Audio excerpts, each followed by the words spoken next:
রতুলে বিষয়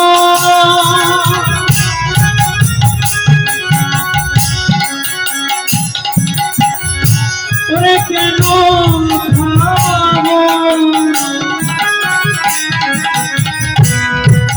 ওরে না বুঝি কত ওরে কাম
সন্তানের বিষম কখন লাগে? ওমা, মানুষের বিষম কখন লাগে? যখন আপন মানুষ তার স্মরণ করে, তাই না? তাহলে জগতে আপন মানুষ কে রয়েছে? জগতে আপন মানুষ কে রয়েছে? কি স্ত্রী, তাই না? হ্যাঁ, সবচাইতে আপন মানুষ হচ্ছে তার স্ত্রী। স্ত্রী বলেছে যে গো শোনো, নতুন ইন্ডিয়ান কসমেটিক বের হয়েছে হোয়াইট টন, ওটা এনো তো। স্বামী হয়তো কোনো কাজে ভুল করে আনতে ভুলে গিয়েছে। কি গো আমার হোয়াইট টন কোথায়? বলছে হ্যাঁ গো একটা কাজে ভুলে গিয়েছি। তো ভুলে গিয়েছো, বাড়িতে আসতে তো ভুলোনি। হ্যাঁ গো আমার খুব খিদে পেয়েছে, ঠিক খেতে দাও। খেতে আমাকে কি ওই রান্নার দাসী পেয়েছো যে আমি সবসময় তোমাকে রান্না করে খাবো? একটি সামান্য একটি কসমেটিক চেয়েছিল, আর তো কিছু দামি জিনিস চাইনি, সেটি তুমি আনতে পারলে না, আর আমার থেকে ভাত চাইছো মুখ পোড়া। একটি হোয়াইট টনের জন্য দেখুন কত দূর কথা। আর মা যদি কিছু আনতে বলে, যদি সন্তান ভুলেও যায়, মা কোনোদিনও গালি দিবে না, বলে বাবা হয়তো মনে ভুলে গিয়েছিস, দিন আনিস। এটা হচ্ছে মায়ের বলা। স্ত্রী চাহিদার যদি কোনো ত্রুটি হয়ে যায়, সঙ্গে সঙ্গে আপনার বিদ্রোহ ঘোষণা করে। স্ত্রী অনেক পাওয়া যায়, কিন্তু মাতা একটাও পাওয়া যায় না। এই জগতে মায়ের মতন সন্তানকে আর কেউ ভালোবাসতে পারে না। একবার কি হয়েছিল জানি? এক ছেলে এক নারীর প্রেমে পড়েছিল। ওই নারী পতিতার প্রেমে পড়েছিল। বাড়ির মা বাবা সেই সম্পর্কটা মেনে নিতে চায়নি। সেই পতিতাটি সেই পুরুষকে বলেছিল যে আমি তোমাকে বিয়ে করবো, কিন্তু একটা শর্তে। কি শর্ত? যদি তোমার মাকে হত্যা করে তার হৃদয় থেকে যদি কলিজা বের করে আনতে পারো, তাহলে আমি তোমাকে বিয়ে করব। সেদিন সেই সন্তানটি কি করেছিল জানে? একটা পতিতা নারীর জন্য মাকে হত্যা করে তার হৃদয় থেকে কলিজাটি বের করে নিয়ে চলে যাচ্ছে। রাতের ঘুটঘুটে অন্ধকার দেখতে পাইনি, হঠাৎ উচট খেয়ে পড়ে গেছে, কলিজাটি ছিটকে পড়ে গেছে, কলিজা থেকে যেন মৃদু স্বরে আওয়াজ আছে, বাবা তোর তো লাগে। সন্তানটি মাকে হত্যা করে তার কলিজা বের করে নিয়ে গেছে, সন্তানটি পড়ে গিয়েছে, সেই কলিজা যেন বলছে বাবা তোর কোথাও তো লাগে। এই যে বলা, এটি একমাত্র মার মুখ থেকে আসে, অন্য কারো মুখ থেকে নয়।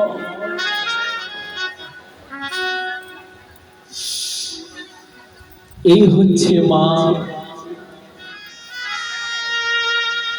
এই কীর্তন আসরে দাঁড়িয়ে থেকে আপনাদের একটি কথা বলে যাই, ও এই জগতে পিতা মাতাকে সেবা না দিয়ে যদি তুমি গয়া বৃন্দাবন গিয়েও ভগবানকে সেবা দাও, আর পিতা মাতা যদি তোমার উপরে অসন্তুষ্ট হয়, ভগবানও তোমাদের কোনোদিনও কৃপা করবে না।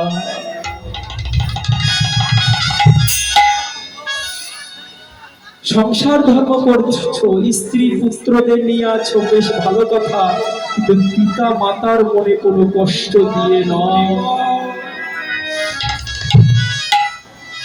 পিতা মাতা কোনোদিনও অভিশাপ দেয় না, আর ভগবান কোনোদিনও পিতা মাতার কষ্ট মেনেও নেয় না। সন্তানের জন্য যদি পিতা মাতার নয়নে এক ফোঁটা অশ্রু ঝরে, জানবে যে সে সন্তান শত শত যজ্ঞ করেও সেই অশ্রু খণ্ডন করতে পারে না।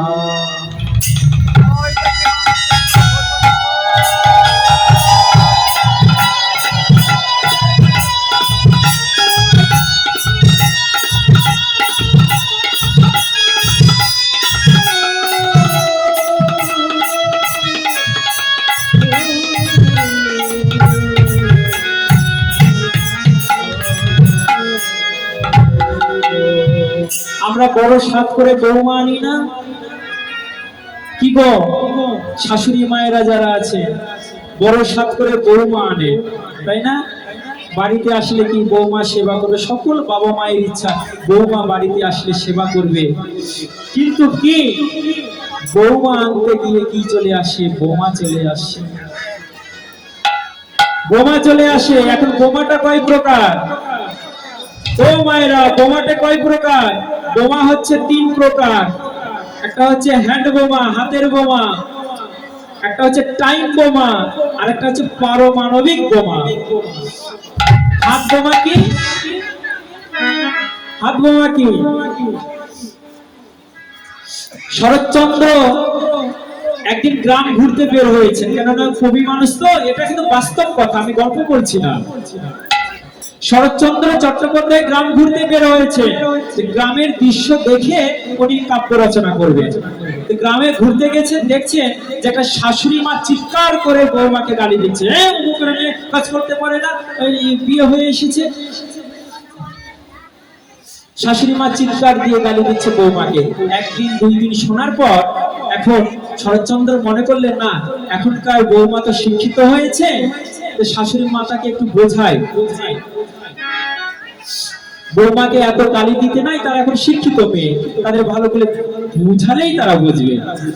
এখন শরৎচন্দ্র আঙিনার মাঝে উকি দিচ্ছেন, উকি দিয়ে দেখছেন কি জানেন, শাশুড়ি মূর্খ মানুষ তো, মূর্খদের গলা বেশি, চিৎকার করে বেশি, আর বৌমা শিক্ষিত মানুষ, শাশুড়ি চিৎকার করে গালি দিচ্ছে আর বৌমা ঘরের ভিতর দিয়ে ঝাঁটা দেখাচ্ছে, ঝাঁটা দিয়ে মারবো। চিৎকার করছে না, শুধু ঝাঁটার মুড়োটা দেখাচ্ছে, ঝাঁটা দিয়ে মারবো। আর শাশুড়ি মা মূর্খ মানুষ চিৎকার করে পাড়া জড়ো করেছে। সবাই মনে করছে বৌমার দোষ নয়, শাশুড়িরই দোষ। এটা কি? এটা হচ্ছে হাত বোমা, ওই হাত দিয়ে দেখাচ্ছে, ঝাঁটা দিয়ে মারবো। আর একটা কি? টাইম বোমা। টাইম বোমা কি? সময় মতন বাঁচতে হবে। সারাদিন শাশুড়ি গালি দিচ্ছে, বৌমা বলছে গালিয়ে যাও, আমারও সময় আসবে।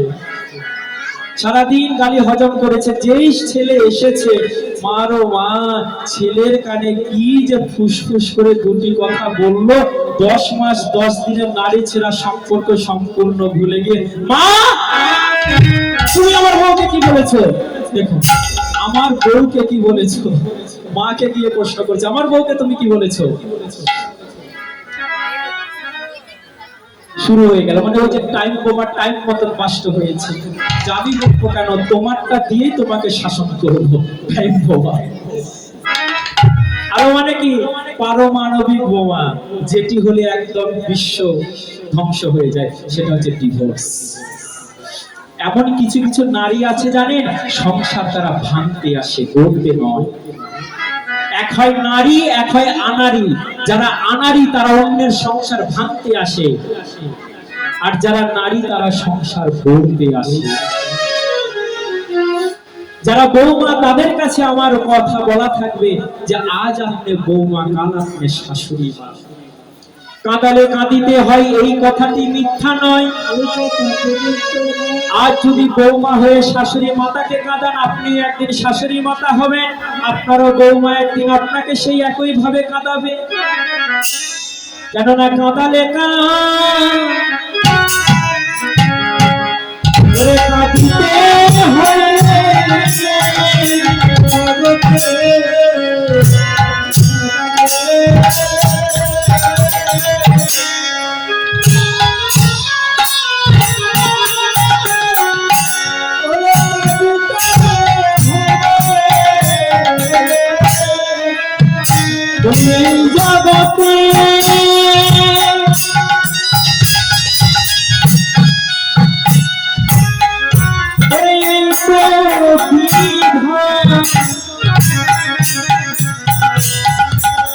ওরে কাঁদালে কাঁদিতে হয়।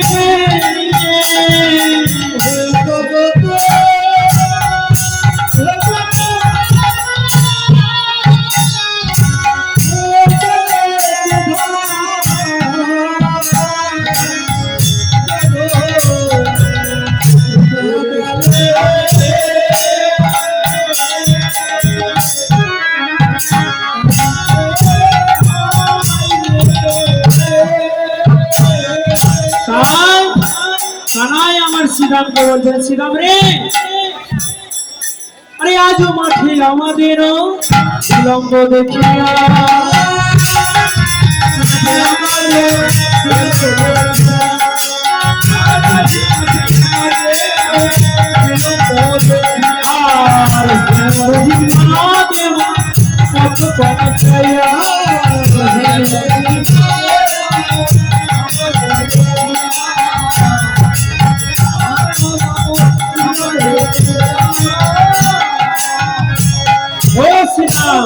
আজ মাঠের আমাদেরও বিলম্ব দেখিয়া, হেন বুঝি কাঁদে মা পথ পানে চাইয়া। বলি মা কাঁদানো ভালো নয় রে, মা কাঁদানো ভালো নয় রে। বলি কাঁদালে কাঁদিতে হয় রে, মা কাঁদানো ভালো নয় রে। কাঁদালে কাঁদিতে হয় রে, মা কাঁদানো ভালো নয় রে। বুঝি কাঁদে মা পথ পানে চাইয়া।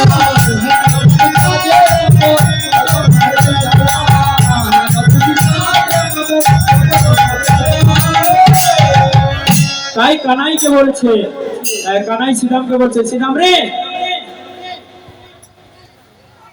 দেখ দিলি অবসান হয়ে গেল।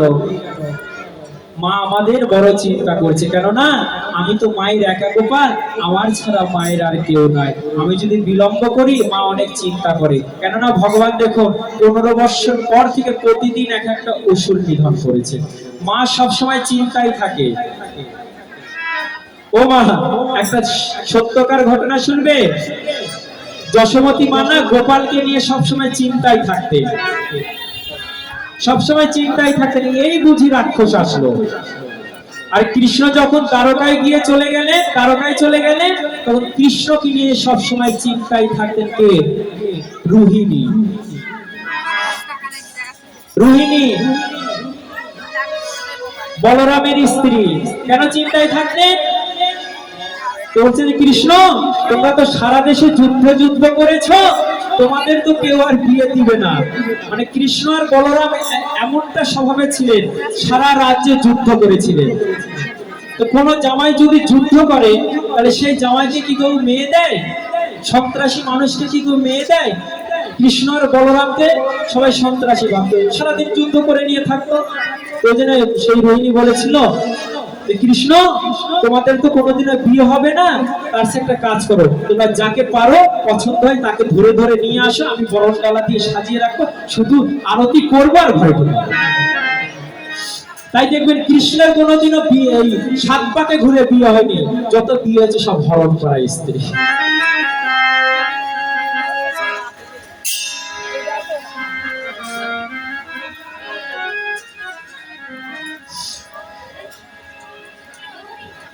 তাই শ্রীরাম বলছেন, ও কানাই, কানাই বাজারে, কানাই বাজারে, বাজারে বাজারে কানাই বাজারে,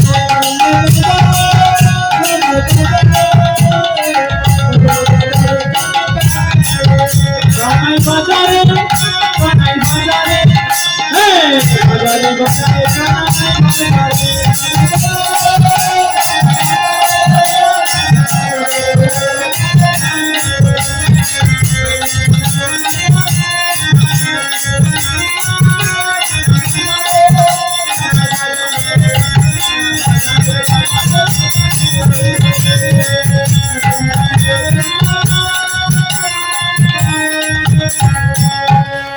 তাই শ্রীরাম বলছেন, কানাই রে, তোর মুখের বেনু সেই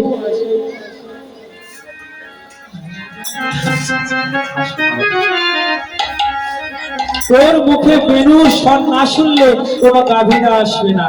তাই গোবিন্দ আমার এবার বংশী ধ্বনি করতে লাগলেন, চাঁদ মুখে দিয়া বেনু আমলইয়া সব ধেনু,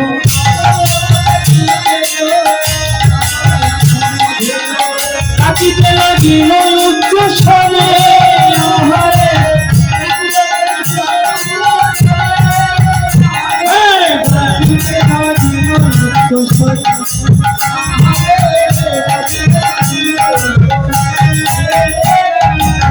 শুনিয়া কান রবেনু উর্ধ্বমুখে ধাই ধেনু,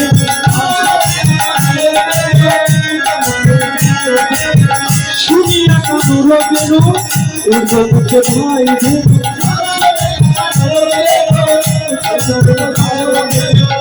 উচ্চ ফেলে পিঠে পরে আহারে,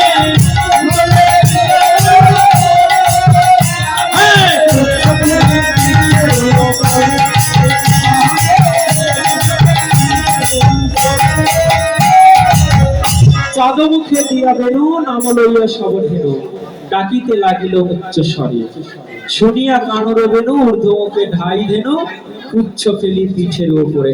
আর যখন গোবিন্দ আমার বংশী নাচ করলে, তখন সকল ধেনু সে বংশী নাচ শ্রবণ করে ফিরে আসলেন, কিন্তু একজন বাছুরি ফিরে আসতে পারে নাই।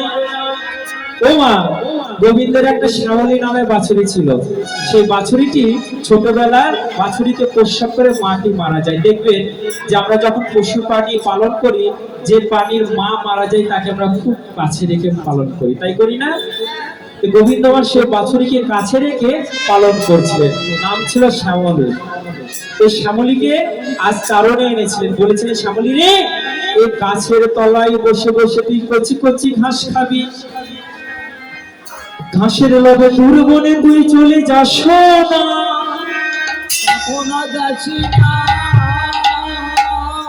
দূর বনে গেলে তুই পথহারা হয়ে যাবি। সেই বাছুরিটি কচি কচি ঘাসের লোভে দূর বনে চলে গিয়েছিল। তাই গোবিন্দের বংশী ধ্বনি সে শ্রবণ করতে পারে না। ওই বাছুরির মতন আমরা, ভগবান আমাদের বলেছিল যে তোমাদের এই মর্তভূমিতে পাঠাচ্ছি, তোমরা যা করবে শাস্ত্রের ভিতরে করবে, শাস্ত্রের বাহিরে তোমরা যেও না। আমরা দেহ সুখের জন্য, সাংসারিক উন্নতির জন্য শাস্ত্রের বাহিরে কাজ করে ফেলি। যখনই শাস্ত্রের বাহিরে চলে যায় তখনই ভগবানের সেই বংশীর ধ্বনি আমরা শুনতে পাই না। ও মা, সত্য কথা কি জানে? ভগবানের বাঁশি এখনো বৃন্দাবনে বাজে, এখনো বৃন্দাবনে ভগবানের বাঁশি বাজে, কিন্তু সোনার কান যাদের তারাই শোনে, যাদের সোনার কান তারাই শোনে। আমরা তো কানটাকে পচিয়ে দিয়েছি, গলিয়ে দিয়েছি। আম কথা, পরচর্চা, স্ত্রীর মিথ্যা ভালোবাসা, মিথ্যা আবেগের কথা শুনে শুনে কানটাকে একদম পচিয়ে দিয়েছি। এই কান তো আমরা কোনোদিনও গুরু বৈষ্ণবের কথায় এগিয়ে দিইনি। তাই শুনবেন কেমন করে? কানটা সবসময় পরনিন্দা পরচর্চায় দিয়ে দিয়ে কানটা একদম ভরে দিয়েছে। তাই বাছুরি দূরে চলে গিয়েছে, কিন্তু একবার সেই বংশী ধ্বনি শুনলো, শুনে যেখানে গোবিন্দ তাকে রেখেছিল সেই জায়গাটি আর খুঁজে পাচ্ছে না। তাই বাছুরি আবার চিৎকার করে বলছে, ও কানাই, কানাই বাজারে, কানাই বাজারে, হে বাজারে বাজারে, কানাই বাজারে, কানাই বাজারে।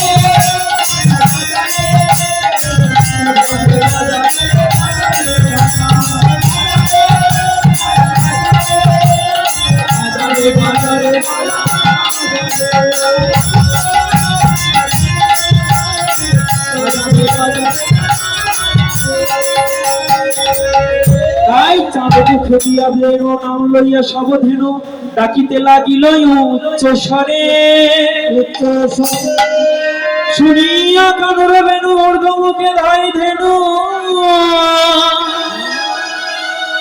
উচ্চ ফেলে পিঠের উপরে।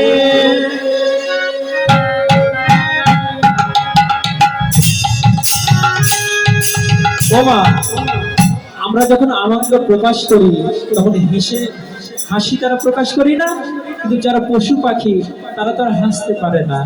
তারা যখন আনন্দ হয় তখন প্রকাশ করে কেমন করে জানেন? তাদের লেজ নাড়িয়ে। দেখবেন কুকুরকে যখন খেতে দিবেন তখন সে লেজ নাড়ায়, মানে খুব ভালো লাগছে। বাছুরকে যখন হাত বুলিয়ে তখন লেজ নাড়াবে। তাই বাছুরিগণ লেজ ঊর্ধ্বমুখে তুলে আমার গোবিন্দের কাছে ছুটে এসেছে। এখন গোবিন্দ সবাইকে বলছে, নগো দেখো আর বেলা নাই, ঘরে ফিরে যেতে হবে। তাই সকলকে গোবিন্দ আমার ঘরের দিকে তাড়না করলেন। আগে কেমন করে যাচ্ছে? সে তো কান্তি অনুপম, আগে ভাই বলো,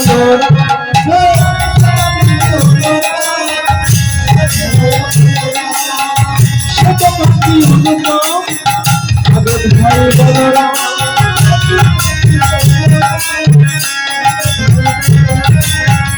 আরে শিশু চলে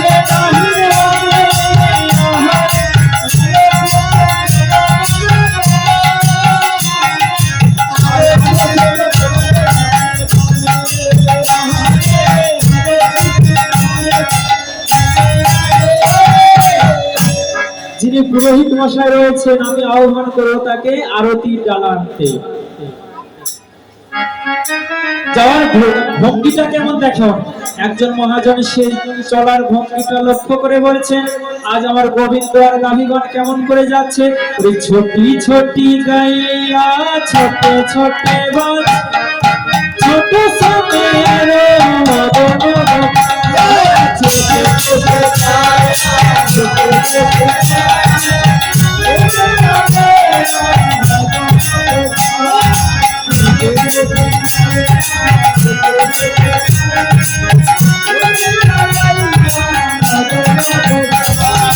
छोटी छोटी गाइया छोटे छोटे बाल, छोटे छोटे मगन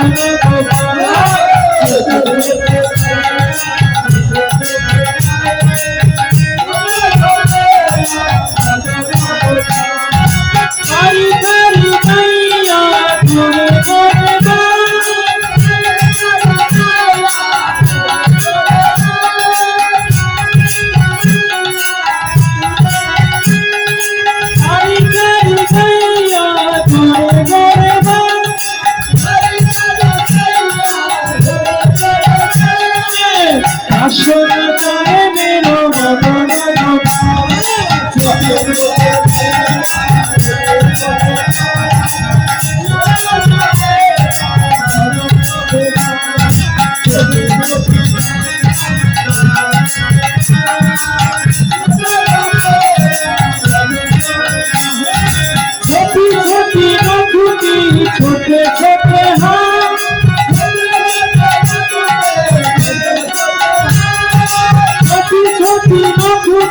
ছোটে ছোটে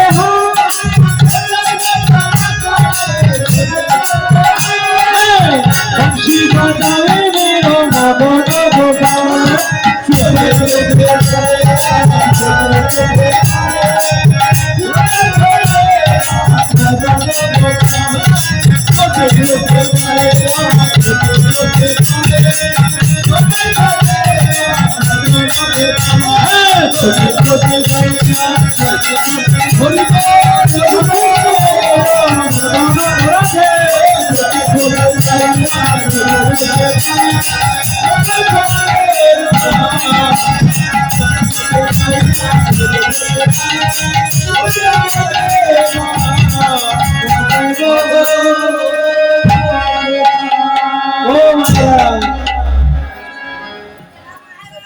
বলছি উলু দিতে কি তোমাদের জিহ্বায় কি জোর নাই?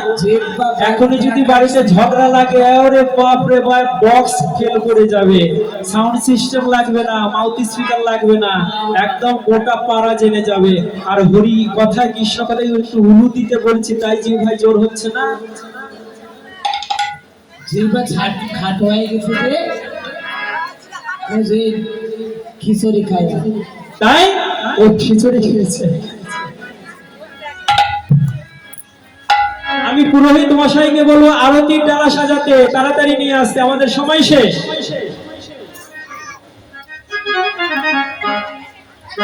তাই গোবিন্দ আমার সেই পাল সম্পূর্ণ নিয়ে নন্দালয়ের দিকে গমন করছেন। এদিকে শ্রীমতী রাধারানী আমার গোবিন্দ দর্শন করবেন বলে অট্টালিকার পরে চড়ে দাঁড়িয়ে রয়েছে। ওই না বেশি আইস তুমি দাঁড়ায় রয়েছি আমি, ধুলোই বারো তরে তুই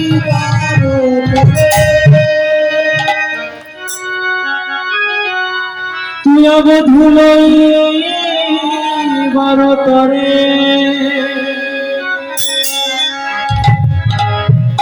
রবি যখন বইসে পাটে মই যেন যমুনার ঘাটে, রবি যখন বসে রবি যখন বইসে পাটে মই যেন যমুনার ঘাটে, রবি যখন বইসে দুয়ালা দুটাই চারু পানে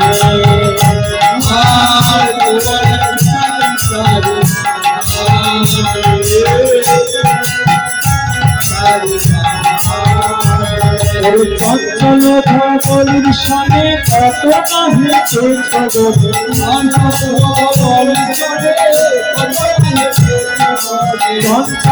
ধবলির সনে কত না হেঁটে ছবনে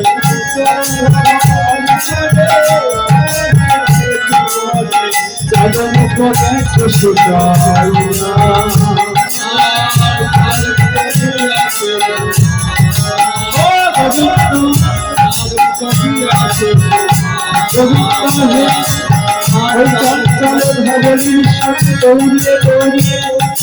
তোমার রসের বদন শুকিয়ে গিয়েছে, যে বদনে কত কত রস ঝরে, সে বদনে কেন শুকিয়ে গিয়েছে? আর শুকাবে না কেন? বড় বড় সারের লেজ ধরে তুমি দৌড়িয়েছো, আমি চাঁদ মুখ গেছে শুকা।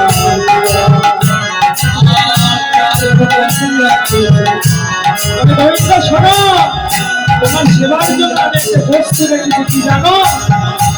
আমারও হিনারও কাছে বিচিত্র পালক আছে, আমারও হিনারও মাঝে বিচিত্র পালক আছে, আশেপাশে রসের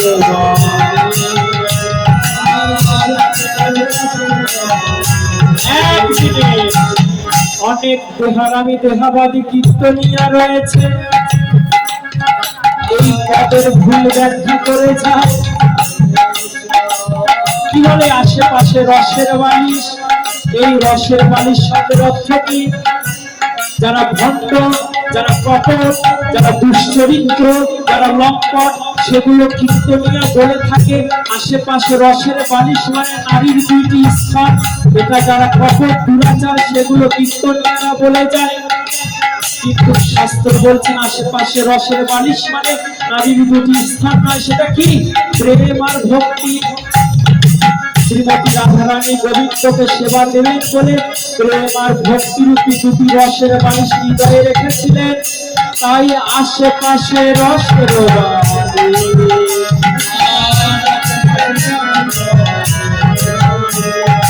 তাহাকে শুকিবা তুমি চরণ চাপিব আমি, তাহাকে শুকিবা তুমি চরণ চাপিব আমি, দূরে যাবে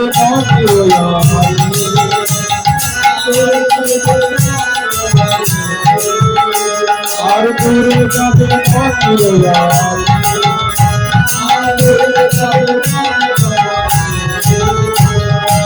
এখন আমি যাই ঘরে মায়ে যে আরতি করে, এখন আমি যাই ঘরে মায়ে যে আরতি করে, সকা সবে কারণ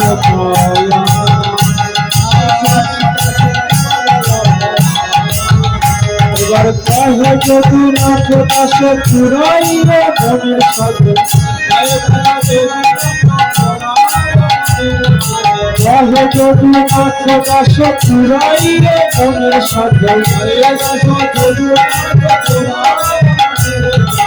আছে তুমি করি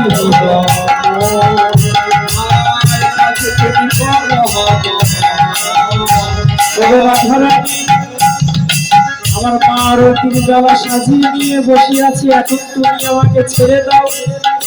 তুমি তো ধরলে আর কাউকে কোনোদিনও ছাড়ো না, তাই এখন আমাকে ছেড়ে দাও। এখন আমাকে মা ডাকছে, তবে আমি তোমাকে কথা দিচ্ছি আজ রজনীতে ঠিক 12টার সময় আমি বংশী বাজাবো। সেই বংশী ধ্বনি শ্রবণ করে তুমি রাস মন্দিরে চলে গিয়েও, সেখানে তোমার আমার সঙ্গে মিলন হবে। এখন আমি যাই ঘরে মায়ে যে আরতি করে, সকা সবে কারণ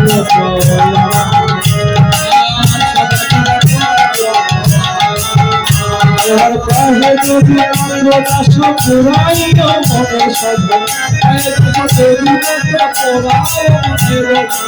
আছো তুমি নর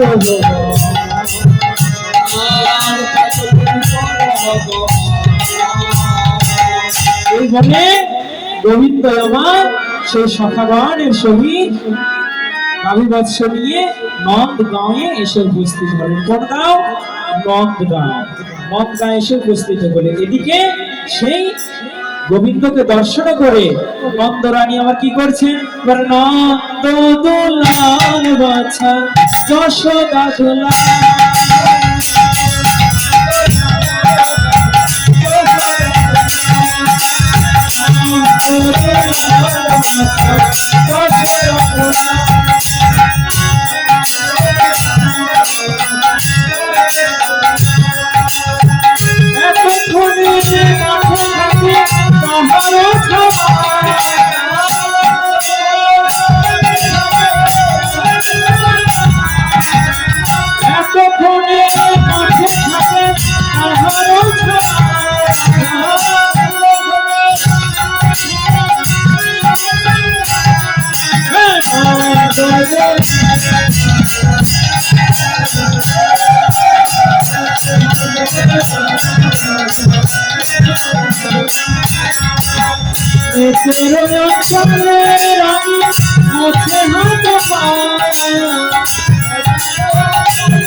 কথাই উত্তর দিতে হয়।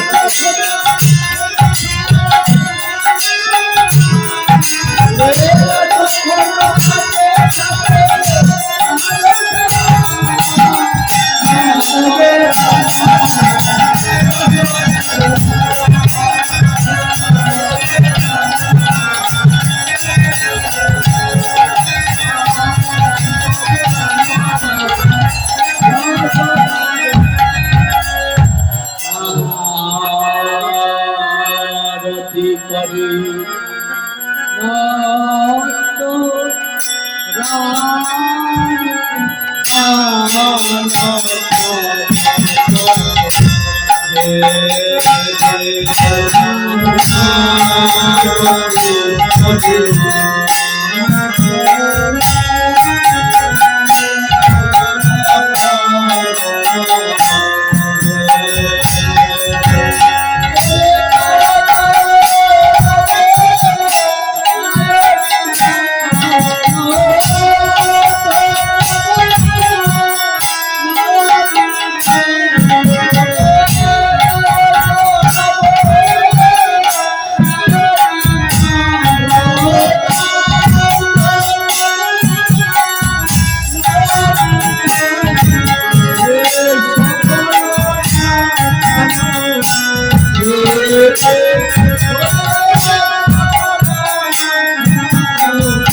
দশমতী মা আমার গোপালকে সেবা দিচ্ছে, আপনারা সেবা দিবেন না?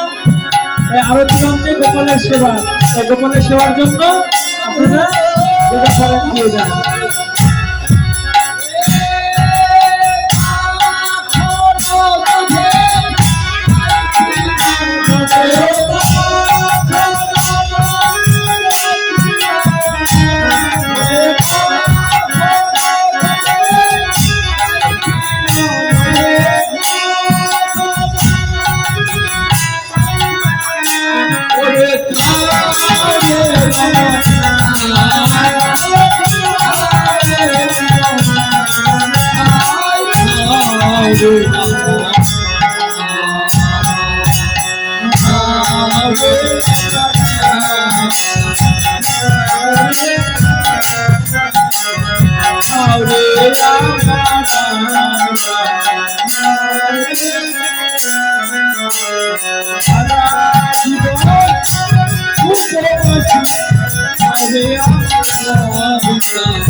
সারা জীবন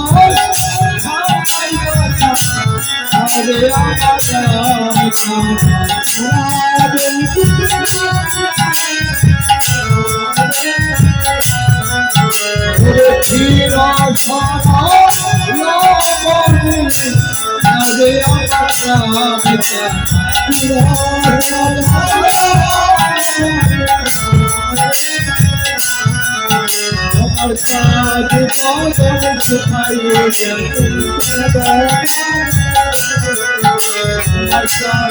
বদন সুখাইয়ে সারা জীবন সোনাই গাছা কাজ বদন সুখাইয়ে